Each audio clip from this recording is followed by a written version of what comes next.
जय हिंद। इस वीडियो में बात करेंगे हम लोग Indian infotech and software limited company के बारे में। काफ़ी दिनों से इस कंपनी के ऊपर कोई चर्चा नहीं हुई है, तो आज इसके बारे में बात करेंगे क्योंकि कुछ अपडेट भी निकल कर सामने आए हैं जिसके बारे में आप लोग को जानना बेहद जरूरी है। चलिए शुरुआत करते हैं एकदम शुरू से। देखिए, हम जानते हैं कि जो Indian infotech and software limited company है, यह सॉफ्टवेयर बिल्कुल नहीं बनाती है और ना ही यह किसी IT सेक्टर से बिलोंग करती है। सिर्फ नाम में इन्फोटेक एंड सॉफ्टवेयर लगा है, तो आप इसको IT सेक्टर से जोड़कर नहीं देखेंगे। ये एक NBFC कंपनी है, यानी कि नॉन बैंकिंग फाइनेंशियल कंपनी है। ये है जो बेसिकली लोन प्रोवाइड कराती है, वह भी जो बड़े बड़े कंपनियां होती है कॉर्पोरेट सेक्टर की, उनको लोन प्रोवाइड कराती है और इस लोन से जो कंपनी को इंटरेस्ट मिलता है उससे इस कंपनी का कमाई होता है। तो बेसिकली जो कंपनी का काम है और कंपनी पैसा कैसे कमाती है, ये बात आप समझ गए। अब देखिए, काफ़ी दिनों से आपको सुनने में आ रहा होगा कि कंपनी का नाम चेंज होने वाला है, क्योंकि कंपनी के नाम में इन्फोटेक एंड सॉफ्टवेयर लगा है, लेकिन कंपनी तो फाइनेंस सेक्टर से बिलोंग करती है, इसलिए कंपनी का नाम चेंज होने वाला है। लेकिन ये नाम कब चेंज होगा, अभी तक कोई ऑफिशियल न्यूज़ नहीं है।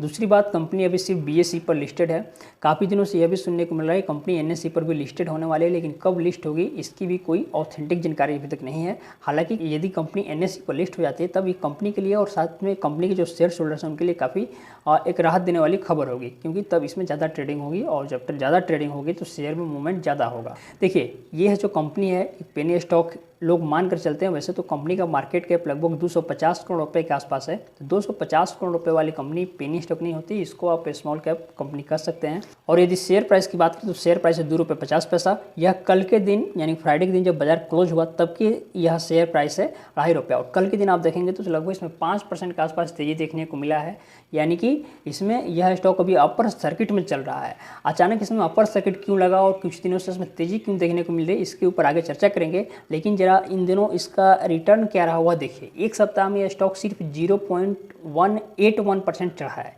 पिछले एक सप्ताह में थोड़ा सा ही सही लेकिन चढ़ा जरूर है। हालांकि एक माह में देखेंगे तो 10.5% के आसपास का इसका रिटर्न नेगेटिव है और पिछले 6 माह में बात करें तो लगभग 35% ये स्टॉक टूट चुका है। कारण ये है कि पिछले 6-7 महीनों से स्टॉक कंसोलिडेशन रेंज में घूम रहा है और जब स्टॉक कंसोलिडेट करता है तो उसमें मोमेंट नहीं होता है, जिसकी वजह से इसका रिटर्न देखेंगे तो धीरे धीरे नेगेटिव में ही जा रहा है। लेकिन इन दिनों इसमें तेज़ी देखने को मिल रही है। इसके पीछे वजह यह है कि इस कंपनी के क्वार्टर के नंबर आने वाले, जिसके बारे में हम लोग थोड़ी देर बाद बात करेंगे। लेकिन ये समझिए कि अभी जो स्टॉक कंसोलिडेट कर रहा है तो इससे बाहर निकलने के क्या चांसेस हैं। अभी देखिए, अभी इसका जो स्ट्रॉन्ग सपोर्ट लेवल है वो ₹2.40 है, इसका प्राइस चल रहा है ₹2.50। यदि इस स्ट्रॉन्ग सपोर्ट लेवल को ब्रेक करके इस कंपनी का शेयर प्राइस नीचे आता है तब आ सकते हैं ₹2.33 तक। और बेसिकली आप ये जो लाइन देख रहे हैं, इस लाइन के नीचे यानी कि ₹2.33 के नीचे ब्रेक करके ये स्टॉक आ जाता है तब शेयर होल्डर्स के लिए काफ़ी मुश्किल पैदा करने वाली ये घड़ी होगी, क्योंकि प्राइस तब काफ़ी नीचे जा सकता है। वैसे भी देखेंगे तो पिछले 6-7 माह में स्टॉक 35% के आसपास टूट चुका है। जो लोग ऊपरी लेवल पर बाई किए होंगे उनके लिए तो बेसिकली टेंशन देने वाली खबर है। अब सवाल है कि इन दिनों इसमें अपर सर्किट देखने को क्यों मिला, यानी कि शेयर प्राइस में जंप देखने को क्यों मिल रहा है। तो खबर यह है कि 18 अक्टूबर 2022 के दिन कंपनी के Q2 के रिजल्ट आने वाले हैं।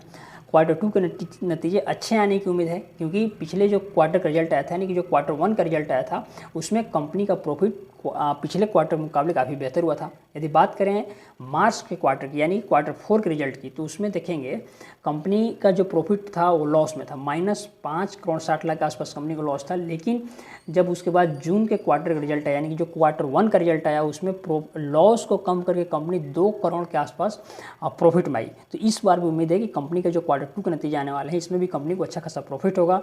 इसीलिए कंपनी में बाइंग प्रेशर बढ़ रहा है, यानी कि लोग कंपनी के स्टॉक को फिर से बाई करने लगे हैं। देखेंगे कल फ्राइडे के दिन लगभग 16 लाख इस कंपनी के शेयर को खरीदे गए हैं, जबकि सिर्फ 24,000 के आसपास ही से इसके शेयर को बेचे गए हैं लोगों के द्वारा। यानी कि देख सकते हैं इसमें जो बाइंग प्रेशर बढ़ रहा है, जिसकी वजह से कंपनी में तेजी देखने को मिल रहा है और अभी ये स्टॉक अपर सर्किट में चल रहा है। एक अफवाह फैलाई जा रही है इस कंपनी को लेकर कि ये कंपनी बंद होने वाली है, जबकि ऐसी कोई ऑफिशियल न्यूज़ नहीं है, ऐसी कोई खबर नहीं जिसके बेसिस पर कहा जाए कंपनी बंद होगी। ये फेक खबर है। हालांकि ये कंपनी देखिए फंडामेंटल तो उतना भी ज़्यादा बुरा नहीं है, पेनी स्टॉक है, जिसकी वजह से जिस तरह का पेनी स्टॉक का फंडामेंटल होता है उस तरह का है, तो ज़्यादा घबराने वाली बात नहीं। कंपनी बंद नहीं होने जा रही है। यदि आप ऊपरी लेवल पर बाई करके फंसे हुए तो इंतजार कीजिए, घबराने की कोई बात नहीं है। और यदि आपके पास इसमें इन्वेस्टमेंट करने के लिए डीमेट अकाउंट नहीं है तो मैं आपको रिकमेंड करूँगा भारत के नंबर 1 प्लेटफॉर्म एंजल उनके साथ अपना डीमेट अकाउंट ओपन करा सकते हैं, जिसमें डीमेट अकाउंट ओपन कराने का कोई चार्ज नहीं लिया जाता है। लिंक डिस्क्रिप्शन में है। मिलते हैं नेक्स्ट वीडियो में, तब तक के लिए धन्यवाद, शुक्रिया।